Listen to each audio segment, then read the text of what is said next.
तो शिंदे गुट की याचिकाओं पर सुप्रीम कोर्ट में सुनवाई शुरू हो चुकी है। जस्टिस सूर्यकांत ने शिंदे गुट से पूछा कि आप हाई कोर्ट क्यों नहीं गए, जिसके जवाब में दलीलें भी दी गई, कहा वहां सुनवाई लायक माहौल नहीं है। हमारे साथ हिमांशु शेखर मिश्रा हैं, सीधे उन्हीं के पास चलते हैं, उनसे जानते हैं कि क्या कुछ हो रहा है सुप्रीम कोर्ट में।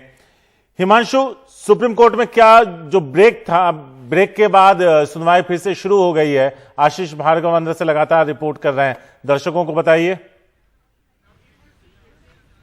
देखिए, आशीष भार्गव ने जो लेटेस्ट अपडेट भेजी है उसमें यह कहा गया है कि बेंच दोबारा बैठी है, सुनवाई दोबारा शुरू हो चुकी है और शुरुआत में जो शिंदे खेमे की तरफ से वकील हैं उन्होंने फिर से कुछ नए तथ्य सामने रखे। इसमें यह कहा गया है कि जो स्पीकर है उसके पास विधायकों की अयोग्यता का फैसला करते समय सभी सदस्यों का समर्थन भी होना ज़रूरी होता है,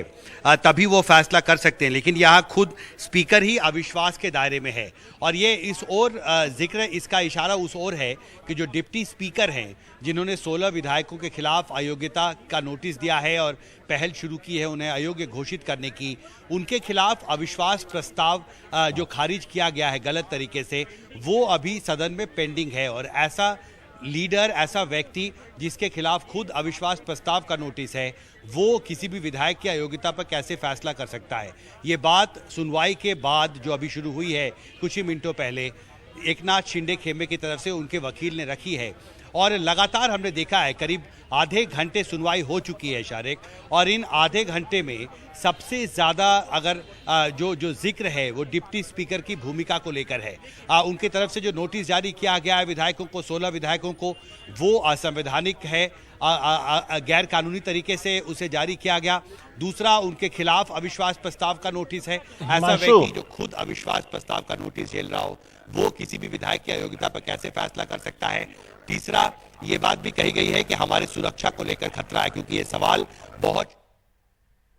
शिंदे खेमे के वकील हैं उनसे कि आप बॉम्बे हाई कोर्ट क्यों नहीं गए, तो उसमें ये कहा गया कि हमारे जान को खतरा है और इसलिए वहां पर माहौल ठीक नहीं है, हम वापस मुंबई नहीं लौट सकते, अनुकूल नहीं है वातावरण। और इसी कॉन्टेक्स्ट में उन्होंने की तरफ से ये भी कहा गया है याचिका में कि सभी विधायकों और उनके परिवारजनों को पर्याप्त सुरक्षा मिलनी चाहिए, सुप्रीम कोर्ट निर्देश जारी करे। और ये दलील का फोकस इस बात पर है कि आज शाम को 5 बजे तक का समय एकनाथ शिंदे और 15 दूसरे जो बाकी विधायक हैं उनके पास है। आज शाम 5 बजे तक उन्हें डिप्टी स्पीकर के पास अपना जवाब भेजना है, जो नोटिस उन्हें जारी किया गया है। और एकनाथ शिंदे खेमे के वकील अब ये चाहते हैं कि सुप्रीम कोर्ट ये निर्देश जारी करे कि जब तक जो नो कॉन्फिडेंस मोशन है डिप्टी स्पीकर के खिलाफ महाराष्ट्र असेंबली में, उस पर जरूरी कार्रवाई प्रक्रिया पूरी नहीं होती, तब तक जो अयोग्यता के लिए जो उन्होंने पहल शुरू की है, नोटिस जारी किए हैं, उस पर सुनवाई पर तत्काल रोक लगाई जाए, ये फोकस है। यानी कुल मिलाकर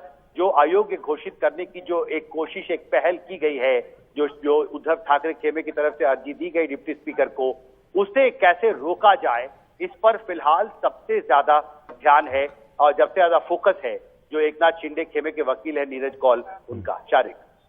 इसमें अगर अभिषेक, माफ कीजिएगा हिमांशु, अगर आप नजर डालें जो मैसेजेस आ रहे हैं, जो अंदर कुछ हो रहा है, उसमें अरुणाचल प्रदेश के मामले का भी सुप्रीम कोर्ट उसका जिक्र किया गया है। कहा कि जब तक स्पीकर को हटाने का फैसला नहीं होता अयोग्यता की कार्रवाई नहीं हो सकती। कौल ने उस पर कुछ कहा है, वो भी जरा बता दें दर्शकों को।